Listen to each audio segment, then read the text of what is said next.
All right, everybody, time for the second episode review of the day, which is Everybody Loves a Clown. The episode opens at Cooper Carnival. The place is crowded with families, rides, and freak shows. One little girl in particular sticks out of the crowd. She notices a somber-looking clown behind one of the booths waving to her. "Mommy, look, it's another clown," she cries, tugging her mother's arm. But by the time she gets her parents' attention, the clown has vanished. As they're driving home from the circus, the little girl sees the clown again off the side of the road in the shadows. It is waving at her, and she waves back. Later that evening, after the girl is tucked into bed, she notices a strange shadow on her ceiling coming from the window. She gets out of bed to look out of the window and sees the clown waving her from the front lawn. The girl walks downstairs, unlocks the front door, and invites the clown into the house. The clown takes her by the hand as he steps inside, shutting the door behind him. Sam and Dean stand beside each other as they watch their father's remains burn to ashes in a typical Hunter funeral. Sam has seen if their dad said anything to him before he died. Struggling to give a response, Dean, with a lump in his throat, replies no. The audience knows that this is a lie. Dean's working hard on repairing the Impala. It's been a slow process, but work is being accomplished. Dean's getting very frustrated with Sam because he keeps asking Dean if he's all right. Sam's a bit surprised that Dean hasn't shown the least bit of interest in trying to hunt the yellow-eyed demon since their dad died. Dean says they can't hunt this demon because they've got no lead on where it is, and anyway, they've lost the only leverage they had on killing the damn thing, the Colt. Sam tells Dean that he retrieved a voicemail message on one of their dad's old cell phones that's 4 months old, from a woman named Ellen saying, "Hey John, it's Ellen. Look, don't be stubborn. You know I can help you. Call me." Sam is able to trace an address for the number, which leads them to what appears to be an abandoned roadhouse in the middle of nowhere. Sam and Dean are temporarily driving a minivan, which was the only running vehicle Bobby had, and the car makes Dean feel humiliated. The boys enter the roadhouse, and the only person present is lying on the pool table and appears to be knocked out cold. As they continue to explore the roadhouse, Ellen and her daughter Joe approach them with rifles. Lowers them, Ellen realizes who they are. Sam and Dean discover that the roadhouse is a meeting place for other supernatural hunters like themselves. They tell Ellen about their dad's death and she is saddened. She tells them that the guy asleep on the pool table, Ash, can help track the yellow-eyed demon. When Dean talks to Joe, and for once doesn't try to chat the pretty girl up, Sam notices a folder behind the bar and asks Ellen if he can look at it. The folder contains an unsolved police case that occurred not far from the roadhouse. Sam and Dean agree to go check out this case. Sam looks over the details of this case and explains to Dean that there have been several murders over the past month in this small town, with the most recent murder occurring last week. The suspect is said to be disguised as a clown from Cooper Carnival. He left the daughter unharmed and murdered the parents, ripping them to shreds. The cops had no viable lead. All the employees at the circus were tearing down the equipment at the time of the murder, and the girl claims to have seen a clown vanish into thin air. However, the cops are saying that it is trauma that has made the girl imagine this. Similar murders occurred back in 1981 in Bunker Brothers Circus. It strikes our brothers as odd, as usually spears are settled in one particular location. Sam and Dean speculate that a cursed object within the circus could be leading the spirit to move from city to city. The young boy Evan and his dad walk through the funhouse. Evan's playing a video game, not showing any interest in the funhouse. As Evan continues to walk through the funhouse, he notices a clown in one of the mirrors waving to him. Evan tells his dad that he saw a clown and looked scared. His dad tries to calm him by telling him that clowns are his friends and that there's nothing to be scared of. During the night at Evan's house, Evan walks to his parents' room, waking his dad up. "Dad, you were right. He is my friend," he exclaims. Looking up at Evan, his dad sees the evil clown standing at his bedside holding Evan's hand and starts screaming. If a cursed object is dragging the girl from place to place, they can have to EMF, scan the entire carnival. Sam says, "That's like trying to find a needle in a stack of needles. It could be anything." They decide to get jobs at the circus so they'll blend in with the crowd. While looking for Mr. Cooper, the proprietor, Sam and Dean encounter a blind man throwing knives who is immediately suspicious of them. Upon finding Mr. Cooper, they attempt to convince him to hire them, but he is skeptical, saying that the circus is a haven for freaks in this world, and two young men like them should be going to school, finding girlfriends, that sort of thing. A speech from Sam manages to convince him to hire them. After leaving Mr. Cooper's office, Dean asked Sam whether he really meant what he told Cooper not wanting to go back to school. Sam tells Dean that he's been having second thoughts, thinking that Dad will want him to stick with the job. Later, while slider picking, the boys split up and start scanning around the carnival for the EMF meters, but find nothing. When they meet up again by the funhouse to compare notes, they notice a little girl saying to her mom, "Mommy, look at the clown!" Looking to the spot where she is pointing, Sam and Dean see nothing. They believe that this little girl is the Spear's next victim. They decide to stake out her house that night to make sure. Whilst watching the house, they see the girl open the front door and take someone invisible to them by the hand and walk upstairs, heading for her parents' room.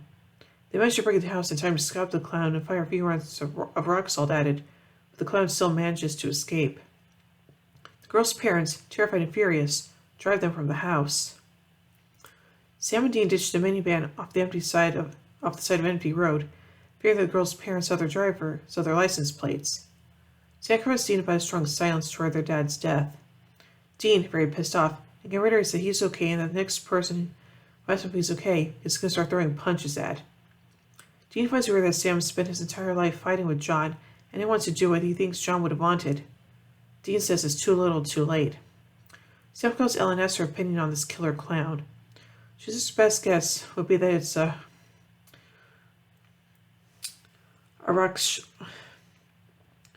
Rakshasa, a race of Hindu creatures that take on human form and feed on human flesh. They can make themselves look invisible and they can't enter her home without first being invited. Rakshasas live in squalor, sleeping on a bed of dead insects. They have to feed a few times every 20 to 30 years, which looks within the timeline of the murders at the Bunker Brothers Circus back in 81. Ellen also tells Sam that the one sure way to kill is by using a dagger pure brass. They guess that Cooper's the spirit because they know he worked at both shows. Dean visits the blind knife thrower they met earlier, thinking he might have a dagger of brass that they can use. Meanwhile, Sam sneaks to Cooper's office looking for bedbugs and is caught by Cooper at gunpoint. The blind man invites Dean to his office and asks him to open the trunk in the corner. When Dean opens it, he finds the clown suit and realizes the blind man is the Rakshaka. Looking back, Dean watches as the blind man vanishes into thin air and starts throwing knives at Dean. He manages to burst out of the office without getting hit. Sam and Dean head to the funhouse and they trap the Rakshaka. However, it's made itself invisible to them and starts throwing knives once again at Dean. Sam breaks a brass piece off a nearby organ and Dean, who's pinned, turns on a vent and lets steam come through so they can see the invisible figure. When it sneaks up behind Sam, he spikes the brass metal into the Rakshaka.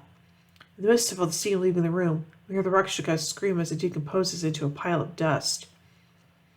Back at the roadhouse, Ellen's very pleased with the boys' work on the case. Meanwhile, Ash, who's been tracking the demon for the past 51 hours, tells Sam and Dean that the demon is nowhere to be found. He has, however, managed to collate the existing data on the demon and create a program that will alert him if the signs of the demon, including cattle mutilations and electrical storms, appear anywhere in the world. He's also called them if he hears anything.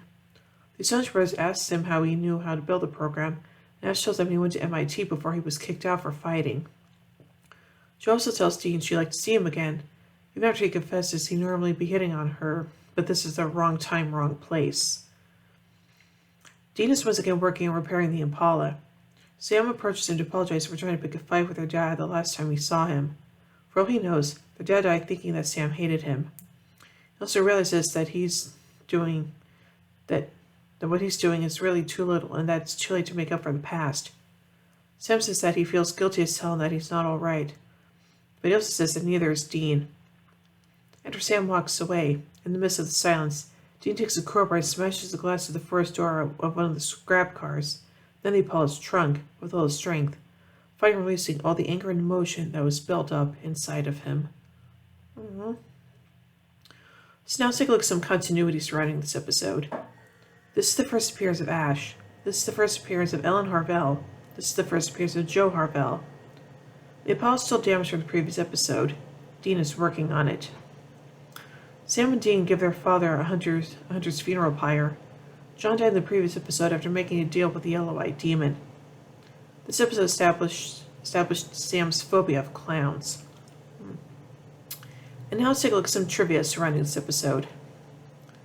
This episode is dedicated to the memory of Peter Ellis, a director of the show.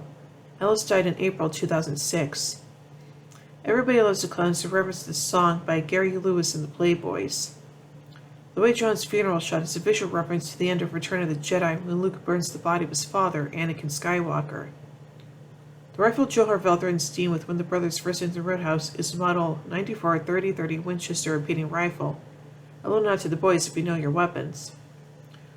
A Rakshasa featured in the 1974 TV series The Knight Stalker, the predecessor of both The X-Files and Supernatural. The writer's episode, John Shaban, wrote for The X-Files.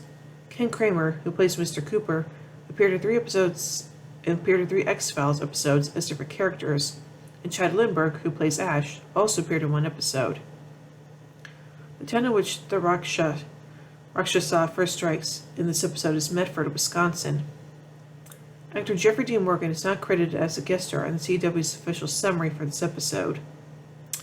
And now finally, let's take a look at some errors. Santos saying that the Rakshasa can be killed by a dagger of pure brass. Brass cannot be pure, as it is an alloy of copper and zinc. Ash says that MIT is a school in Boston. MIT is actually located in Cambridge, Massachusetts, which is a small town next to Boston. Yeah, so that was a bit of a geographical error, I guess. So overall, this episode is, again, pretty scary, and if you have a fear of clowns, then yeah, this episode is probably gonna give you a whole lot of freaking anxiety, so yeah. So overall, I give Everybody Loves a Clown 3 Impalas out of 5. Well, anyway, 2 minutes, we took the final episode of the day, which is Bloodlust. So, until then, carry on, my wayward sons and daughters.